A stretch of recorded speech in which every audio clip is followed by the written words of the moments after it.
Rasa takut hanya membuat anak patuh, tapi tidak membuatnya mengerti.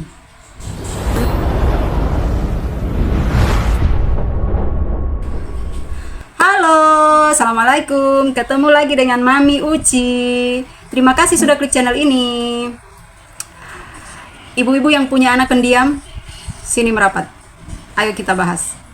Karena kali ini Mami akan membahas tentang diam bukan berarti tanda kedewasaan. Bisa jadi diamnya anak hanya karena anak terlalu sering dimarahi. Oke? Mari, simak ya.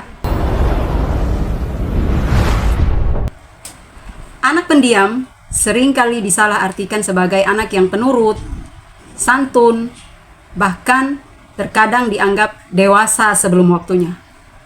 Hati-hati, padahal bisa jadi diamnya anak melainkan tanda luka yang tidak terdengar. Anak yang sering dimarahi tanpa penjelasan logis bisa mengalami penurunan rasa percaya diri. Sehingga mereka belajar bukan dari nasihat, tapi dari rasa takut. Pada dasarnya, anak tidak butuh orang tua yang sempurna. Anak hanya butuh orang tua yang tenang. Ketenangan orang tua adalah jangkar emosi bagi anak. Anak meniru bukan hanya dari ucapan, tapi juga dari sikap emosi yang dia saksikan setiap hari. Ketika orang tua bereaksi terlalu berlebihan kepada kesalahan kecil, anak belajar bahwa kesalahan itu mengancam cinta.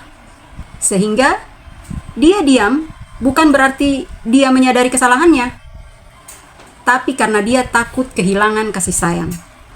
Diamnya anak adalah bahasa tubuh yang meminta untuk didengar.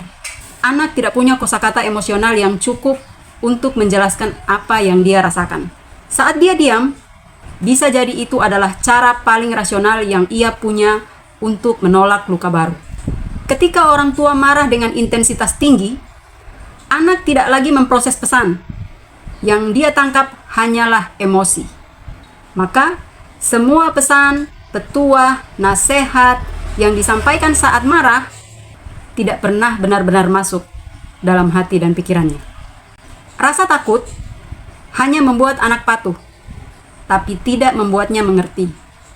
Anak yang tumbuh dalam ketakutan sering sulit mengambil keputusan sendiri, karena dia terbiasa mengikuti suara yang paling keras, bukan yang paling benar.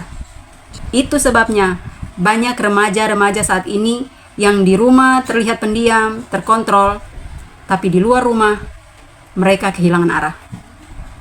Mereka tidak terkontrol. Maka dari itu orang tua, jadilah guru terbaik buat anak-anak kita. Ketika anak-anak melihat orang tua meminta maaf setelah marah, maka anak belajar tentang kerendahan hati. Ketika orang tua mengakui kesalahan, maka anak belajar tentang kejujuran. Mari ajarkan anak kita berkomunikasi dengan kelembutan dan berpikir dengan tenang. Kelembutan bukan berarti membiarkan anak melakukan apa saja. Justru anak yang dibesarkan dengan komunikasi yang lembut memiliki kontrol diri lebih kuat karena terbiasa memahami konsekuensi rasional, bukan emosional. Jadi itu ya mams, hati-hati kalau kita melihat anak kita setelah dimarahi, setelah ditegur, diam. Bisa jadi bukan karena dia mengerti apa yang kita sampaikan, bukan karena dia mengerti bahwa dia salah, tapi karena dia terlalu lelah sering dimarahi. Oke mams, semoga bermanfaat ya. Assalamualaikum, sampai ketemu lagi di pembahasan Mami yang berikutnya. Dah.